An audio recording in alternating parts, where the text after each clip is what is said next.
우리 교회가 이번 가을에 초청을 하려고 했던 분이 있습니다. 그런데 갑자기 몸이 너무 안 좋아지셔가지고 결국은 못 모셨습니다.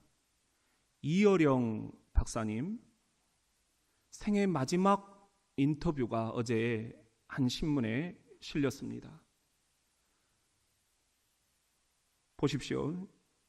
품위 있게 빗어 넘긴 백발, 온전히 호기심의 우물이 여전히 찰랑대는 검은 눈동자, 터틀넥과 모직 슈트가 잘 어울리는 기계 넘치는 한 어른.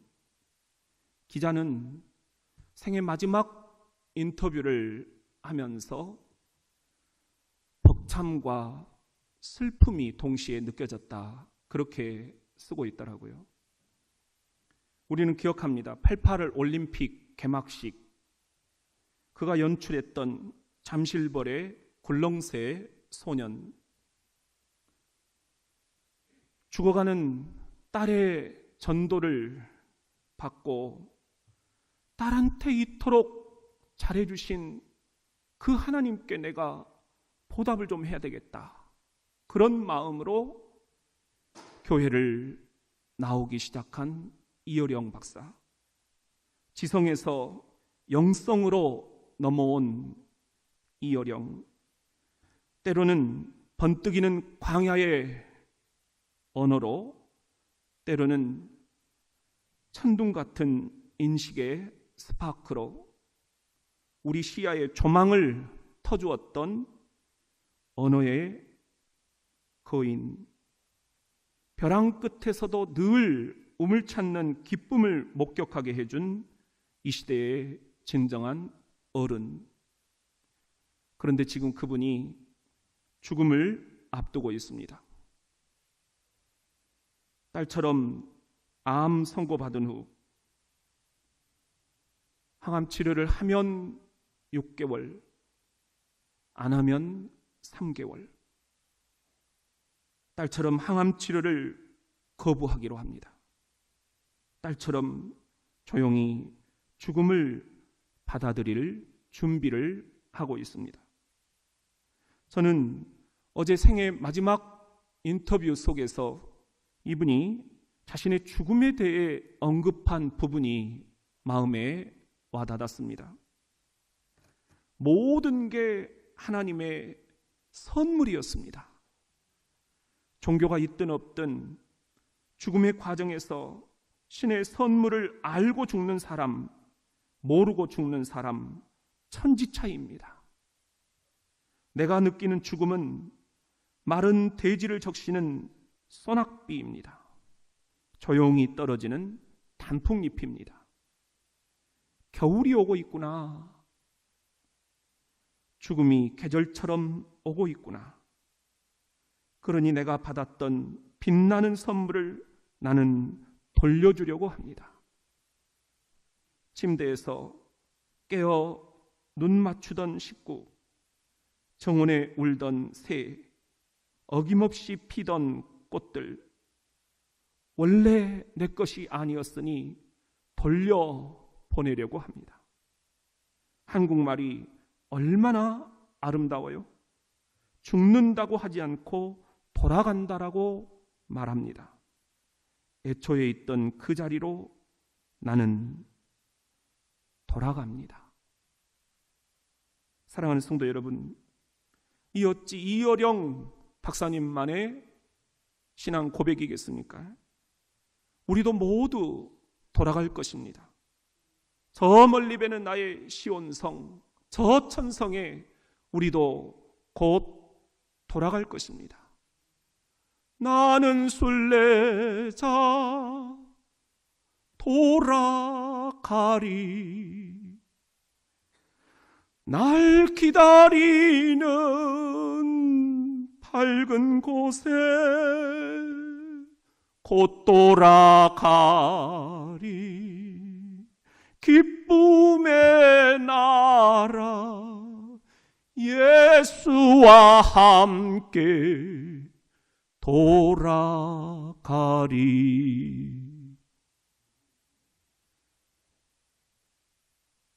문제는 우리가 저 천성으로 돌아가려면 반드시 사망의 강, 죽음의 강을 건너야 한다는 것입니다. 더 큰 문제는 우리가 지금 당장 죽음 그 자체가 아닐지라도 이런저런 죽음의 그늘, 사망의 음침한 골짜기를 통과해야 한다는 것입니다. 그것이 철로 역정 20곡의 여실히 묘사되고 있습니다. 우리 같이 한번 따라합시다. 사망의 음침한 골짜기를 통과하라. 철로 역정을 보면은 지난주 겸손의 골짜기가 나오죠. 마귀 아볼론을 물리치면서 상처를 입었죠. 순례자 크리스천 가까스로 그 겸손의 골짜기를 빠져나옵니다. 설상가상 그에게는 또 다른 골짜기가 기다리고 있습니다. 그것은 철로 역정의 10번째 곡에 이름하여 사망의 음침한 골짜기. 우리가 잘 아는 시편 23편 4절 상반절에 내가 사망의 음침한 골짜기로 다닐지라도, 여기서 얘기하는 사망의 음침함, 이것은 히브리어로 짤라무트인데 이것은 짤과 마베트가 합쳐진 단어입니다. 그 뜻은 죽음의 그늘. 그래서 현대어 성경은 이걸 이렇게 번역을 하고 있습니다. 나 죽음 그늘 드리운 깊은 골짜기 지난다 해도 아무런 두려움 없이 가리라. 주께서 내 곁에 함께 계시니 목자 손에 들려있는 지팡이와 막대기처럼 인도하여 주시니 하고 많은 시름 사라져버리고 이 마음 이렇듯 든든하여라. 우리는 인생을 살면서 여기저기서 이런 죽음의 그늘을 목도합니다. 가까운 사람들의 죽음, 안타까운 사건, 사고, 뜻하지 않는 질병. 우리 나영주 장로님도 아마 이번에 절실히 느끼셨을 거예요. 아, 나도 이렇게 죽을 수 있겠구나. 죽음의 그늘을 느끼곤 하는 것입니다. 이렇듯 우리는 예외 없이 이런 사망의 음침한 골짜기를 통과하고 있습니다. 이 골짜기를 벗어나서 천국으로 가는 다른 길은 없기 때문입니다. 그런데 여기에 복음이 있습니다. 우리 순례자들이 사망의 음침한 골짜기를 잘 통과할 수 있도록 주 예수 그리스도께서 3가지 무기를 우리에게 주신다는 것입니다. 그 첫 번째 무기는 따라합시다. 모든 기도. 사망의 음침한 골짜기 여기 엄청난 불꽃과 연기가 쏟아져 나옵니다. 지옥 입구지요. 순례자 크리스찬 겸손의 골짜기에서는 이 아볼론을 상대하면서 칼을 들었죠. 그런데 이번에는 이 칼로 안 되겠구나. 칼집에 칼을 도로 꽂습니다. 그리고 다른 무기를 꺼내듭니다. 그것이 신무기, 이름하여 모든 기도. 에베소 6장 18절 말씀 시작. 모든 기도와 간구를 하되 항상 성령 안에서 기도하고 이를 위하여 깨어 구하기를 항상 힘쓰며 여러 성도를 위하여 구하라. 모든 기도가 여기에 나오고 있어요. 그 뜻은 모든 유형의 기도라는 것입니다. 짧은 기도, 긴 기도, 통성 기도, 침묵 기도, 아침 기도, 저녁 기도, 새벽 기도, 밤 기도, 찬양 기도, 탄원 기도, 모든 형태의 기도를 동원해서 하나님 앞에 기도하라는 것입니다. 순례자 크리스찬 이렇게 모든 기도로 불꽃과 연기 자욱한 골짜기에 들어섰습니다. 그리고는 두려움이 엄숙할 때마다 기도하며 부르짖었습니다. 나는 주님의 능력만 의지하고 걸어가리라. 그러면서 모든 기도, 모든 형태의 기도로 주여, 주여, 주여 기도했을 때 귀신이 물러갔습니다. 사망의 음침한 골짜기를 통과할 때 주님이 주시는 두 번째 무기는, 따라합시다, 약속의 말씀. 그리스도는 아직도 불안에 떨고 있습니다. 사망의 음침한 골짜기를 걷고 있는데 앞서가는 누군가가 이렇게 외치는 거예요. 그게 시편 23편 4절이었습니다. 시작. 내가 사망의 음침한 골짜기로 다닐지라도 해를 두려워하지 않을 것은 주께서 나와 함께 하심이라. 주의 지팡이와 막대기가 나를 안위하시나이다. 누구지? 그래도 알 길이 없어요. 크리스찬은 그 외치는 소리를 따라가면서 자기도 계속 그 말씀을 읊조립니다. 내가 사망의 음침한 골짜기로 다닐지라도, 내가 사망의 음침한 골짜기로 다닐지라도 주께서 나와 함께 하십니다. 주께서 나와 함께 하십니다. 이렇게 말씀을 계속 외치면서 따라가니까 놀랍게도 마음속에는 두려움이 싹 사라져 버립니다. 놀라운 평화가 마음속에 깃들게 됩니다. 어느새 사망의 음침한 골짜기가 끝장이 나고 해가 떠오르기 시작합니다. 크리스찬은 행복감에 젖어 이렇게 외쳤습니다. 주님이 죽음의 그늘을 아침으로 바꾸셨도다. 약속의 말씀, 약속의 말씀. 여러분, 두려움이 압도해 올 때마다 약속의 말씀을 애워놓는 게 얼마나 소중한가. 이 약속의 말씀을 계속 읊조리면서 내가 사망의 음침한 골짜기를 다닐지라도, 내가 사망의 음침한 골짜기를 다닐지라도 하면서 약속의 말씀을 붙잡고 나아갈 때 주께서 등불을 비추어 주신다는 것입니다. 이 약속의 말씀이 어떤 등불에 견주느냐? 베드로후서 1장 19절 시작. 또 우리에게는 더 확실한 예언이 있어 어두운 데를 비추는 등불과 같으니 날이 새어 샛별이 너희 마음에 떠오르기까지 너희가 이것을 주의하는 것이 옳으니라. 여러분, 사망의 음침한 골짜기를 지날 때 우리가 이것을 주의해야 한다는 거예요. 이것은 바로 약속의 말씀. 이 약속의 말씀, 하나님께서 우리에게 주신 이 약속의 말씀, 이 약속의 말씀을 주의하라. 그것이 옳으니라. 여러분, 말씀을 놓치면 다 놓치는 거예요. 말씀을 붙잡으면 다 붙잡는 거예요. 우리는 종교개혁의 후손들입니다. 종교개혁의 모토 5가지 가운데 하나가 솔라 스크립투라, 오직 성경으로. 따라합시다. 오직 성경으로.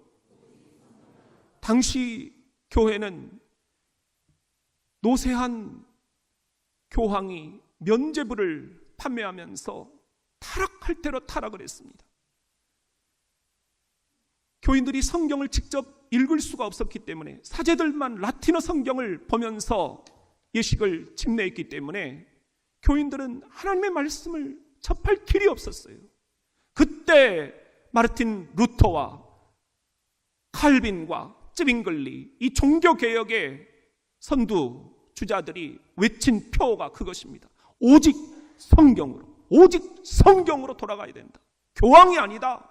성경으로 돌아가야 된다. 약속의 말씀으로 돌아가야 된다.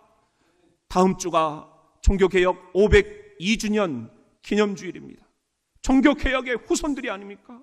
약속의 말씀으로 돌아와야 됩니다. 세상 지식, 여러분이 알고 있는 그 얄팍한 세상 전통, 물려받은 그 모든 관습, 말씀보다 못합니다.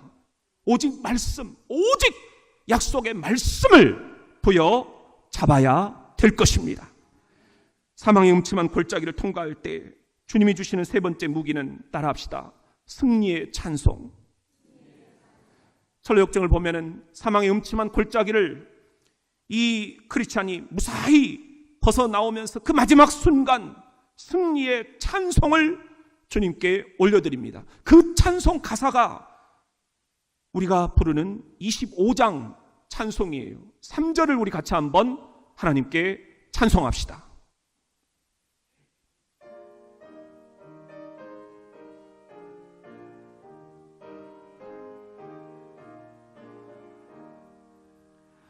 멸류관 벗어서 주 앞에 드리세. 온 세상 전쟁 그치고 참 평화하겠네. 주 보좌 앞에서 온 백성 엎드려 그 한량없는 영광을 늘 찬송합니다. 늘 찬송합니다. 찬송에 능력이 있다는 거예요. 사랑하는 성도 여러분, 찬송을 부르면 마귀가 물러갑니다. 찬송을 부르면 두려움이 사라집니다. 찬송을 부르면 빛이 보입니다. 철로 역정의 20곡을 넘어가는 노래하는 순례자들이요, 지금 여러분 또한 사망의 음침한 골짜기를 통과하고 계십니까? 주님께서 주시는 세 가지 무기, 모든 기도, 약속의 말씀, 승리의 찬송, 이 세 가지 신무기를 들고 귀신을 쫓아내며 두려움을 물리치며 사망의 음침한 골짜기를 통과해 낼 수 있기를 예수의 이름으로 축원합니다. 같이 한번 따라합시다. 허무의 시장을 빠져나오라.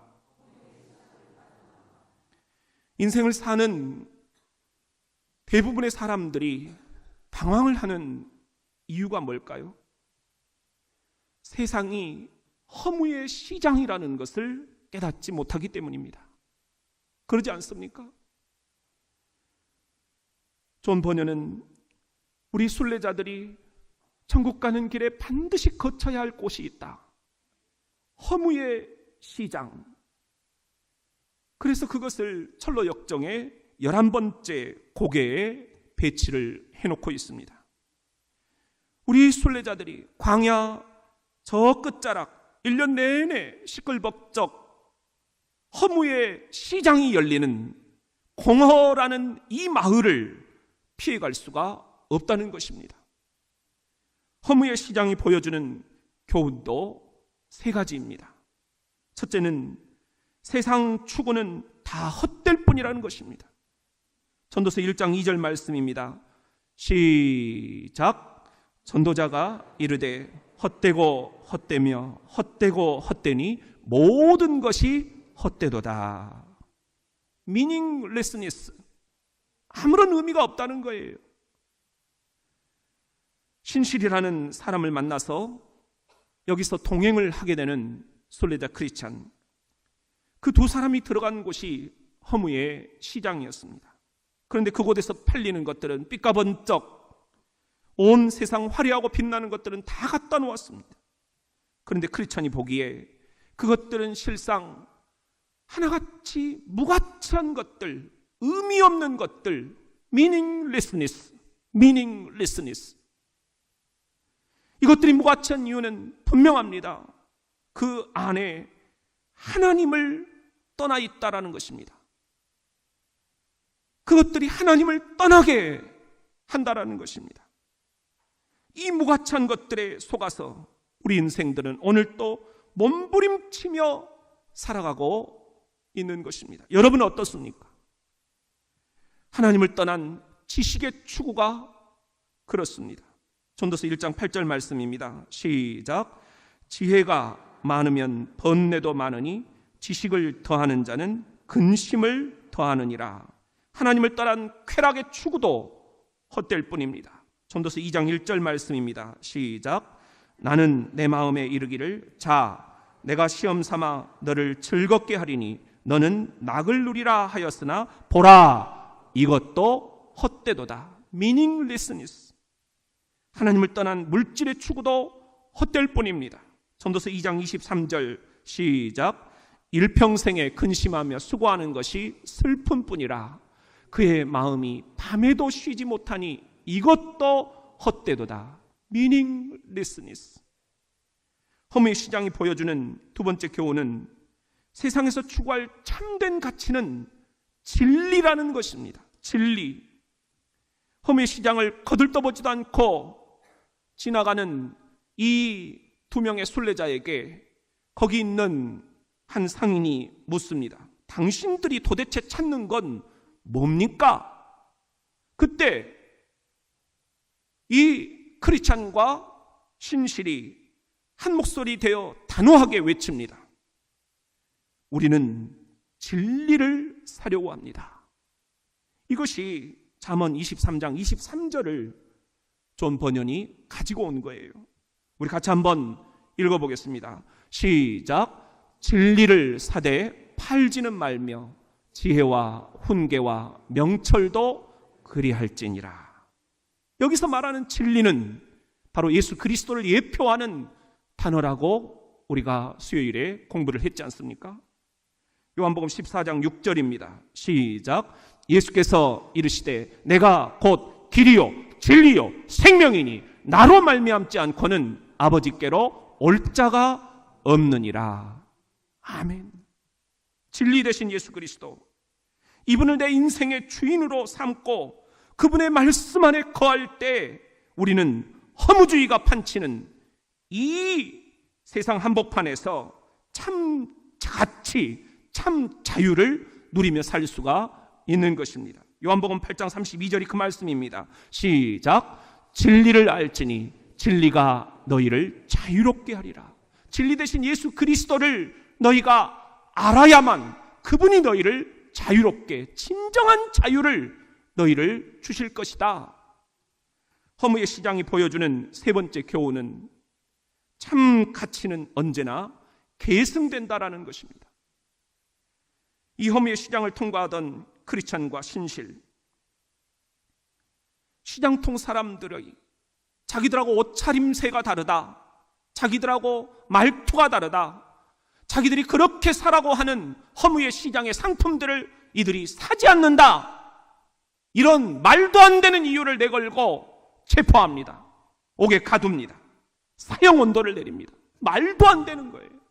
이렇게 세상 사람들은 말도 안 되는 죄목을 걸어서 우리를 비난하고 조롱하고 핍박을 가해올 수 있다는 것입니다. 이것이 천국 가는 순례자가 미리 내다보아야 할 사실이라는 것입니다. 신실이 먼저 끌려갑니다. 채찍질 당하고 칼로 찔림을 받고 불구덩이에 던져집니다. 한 줌의 재로 변해버립니다. 그런데 이렇게 핍박을 받으면서도, 죽임을 당하면서도 끝까지 믿음을 부인하지 않는 이 신실한 모습을 보고 감동을 받은 이가 한 명이 있었으니 그의 이름이 바로 소망입니다. 이 소망이라는 사람, 칼보다 강한 진리의 실존을 신실의 마지막 모습에서 본 것입니다. 이렇게 가까스로 주께서 이 크리스찬과 그리고 새롭게 동행길에 나서게 된 소망을 구해내 주십니다. 신실이 소망을 낳은 것입니다. 로마서 5장 4절입니다. 시작. 또 인내는 연단된 인품을 낳고 연단된 인품은 소망을 낳는 것을 알기 때문입니다. 진리는 결코 죽지 않는다. 진리는 진리를 낳는다. 제자는 제자를 낳는다. 기존 임직자들이 새로운 임직자를 낳아야 된다는 것입니다. 고인물이 돼서는 안 된다. 계속해서 새로운 사람들이 우리를 롤 모델로 삼고 나도 저런 장로가 되고 싶다, 나도 저런 안수집사가 되고 싶다, 나도 저런 권사가 되고 싶다. 우리가 영적인 자녀를 낳아야 한다라는 것입니다. 그런 교회가 되어야 한다라는 것입니다. 사랑하는 성도 여러분, 철로역정의 20고개를 넘어가는 노래하는 순례자들이에요. 지금 허무의 시장을 지나고 계십니까? 세상의 헛된 것들에서 눈을 떼어 진리 되신 예수 그리스도를 바라봅시다. 참 소망의 근원이 되시는 예수 그리스도, 그분을 우리들의 자녀들에게 대대손손 계승해주고 또 계승해주는 기독교 명문 가문이 되실 수 있기를 예수의 이름으로 축원합니다. 같이 한번 따라합시다. 은광을 지나가라. 허무의 시장을 떠난 크리스찬과 소망, 장터거리를 빠져나온 지 얼마 안 돼서 두 마음이라는 친구를 만나게 됩니다. 말 그대로 이 마음 속에 두 마음이 있는 거예요. 겉으로는 순례자인 척, 천국을 향해서 가는 척, 그러나 아직도 현세의 이익에 민감한 기회주의자, 그의 처신 용케 세상을 살아가는 것 같습니다. 그 친구들의 이름 또한 과관입니다. 세상 집착시, 돈 사랑시, 노랭이시. 순례자 크리스찬과 소망은 이들의 갖가지 미혹을 뿌리치고 또 뿌리치고 하여 탁 트인 들판을 지나 철로역정의 12번째 곡에 어떤 은광에 도착을 하게 됩니다. 그곳에서 점잖게 생긴 신사 한 명을 만나는데 그의 이름이 바로 데마입니다. 데마는 오늘 탈현대 사회를 살아가고 있는 우리 크리스천들에게 역시 세 가지 교훈을 주고 있습니다. 첫 번째 교훈은 이 세상 사랑을 경계하라는 것입니다. 순례자 일행의 발걸음을 멈추게 한 데마, 이렇게 꼬드깁니다. 저쪽에 가면 은광이 하나 있는데 거기를 파면 떼부자가 된다. 이때 크리스찬이 단호하게 말합니다. 난 당신의 정체를 알고 있어. 당신은 과거에 저 거룩한 길에서 도망쳐서 유죄 판결을 받지 않았소? 디모데후서 4장 10절이 그것입니다. 시작. 데마는 이 세상을 사랑하여 나를 버리고 데살로니가로 갔고, 그레스게는 갈라디아로, 디도는 달마디아로 갔고. 이 세상을 사랑한 데마, 그가 사랑한 세상은 어떤 세상이었습니까? 요한일서 2장 15절에 보면은 이 세상이나 세상에 있는 것들을 사랑하지 말라. 누구든지 세상을 사랑하면 이미 아버지의 사랑이 그 안에 있지 아니하니. 16절 말씀 시작.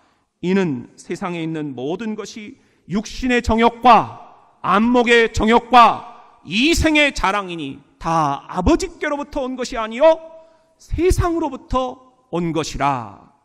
데마가 사랑했던 세상, 그것은 육신의 정욕과 안목의 정욕, 이생의 자랑, 다시 말해서 은광에 대한 집착, 다시 말해서 은과 금에 대한 집착이었습니다. 그 테마의 세상 사랑, 그가 진정한 예수의 제자였다면 그는 이렇게 고백을 했어야 할 것입니다. 사도행전 3장 6절 말씀입니다. 시작. 베드로가 이르되 은과 금은 내게 없거니와 내게 있는 이것을 내게 주노니 나사렛 예수 그리스도의 이름으로 일어나 걸으라. 은과 금 나 없어도 내게 있는 것 내게 주니 곧 나사렛 예수 이름으로 일어나 걸으라. 그는 걸었네 뛰었네 찬양했네. 그는 걸었네 뛰었네 찬양했네. 곧 나사렛 예수의 이름으로 일어나 걸으라. 할렐루야. 대마가 주는 두 번째 교훈은 자기 과신을 경계하라는 것입니다. 순례자 크리스찬의 새로운 동행자가 된 소망, 거의 대마의 꾀임에 넘어갈 뻔했습니다.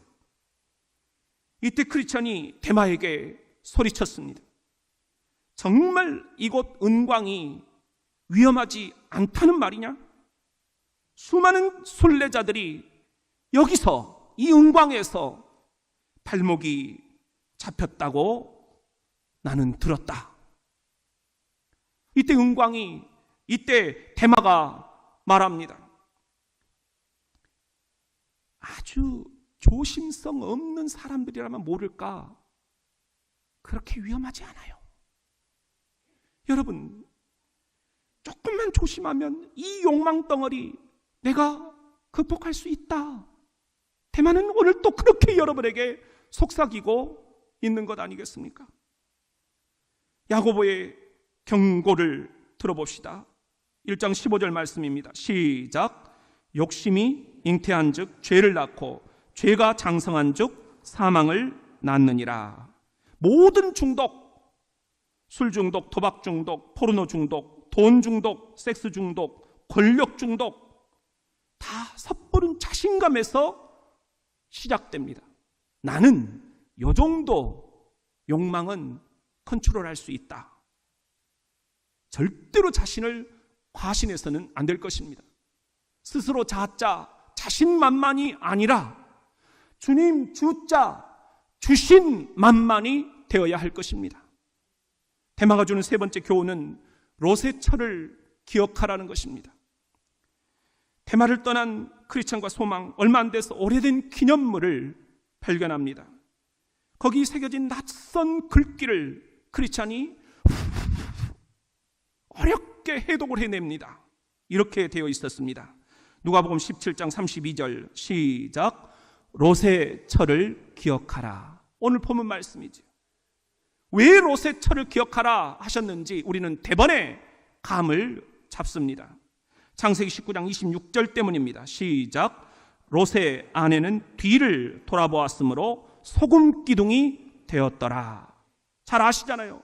하나님께서 저 섹스로 중독되고 돈으로 중독되고 권력으로 중독된 소돔과 고모라 땅을 멸하시겠다. 그러니 너희는 빨리 피해라. 도망쳐라. 롯이 다 식구들을 데리고 나오는데 롯의 아내가 뒤를 돌아본 거예요. 그때 하나님이 이 롯의 아내를 소금기둥으로 만들어버리신 거예요. 후세의 모든 사람들에게 교훈을 삼으라고 그러신 것입니다. 이 롯의 아내가 화요일 가평 필그림 하우스에 가면은 철로역정 코스에 조각이 되어 있습니다. 기가 막혀요. 크리스찬이 소망에게 말합니다. 우리도 대마의 꼬임에 빠져서 은광에 갔더라면 저 꼴이 되었을 것입니다. 소망이 말합니다. 나마저 넘어갈 뻔했다니 너무 부끄럽습니다. 롯의 아내와 내가 생각해보니 별 차이가 없습니다.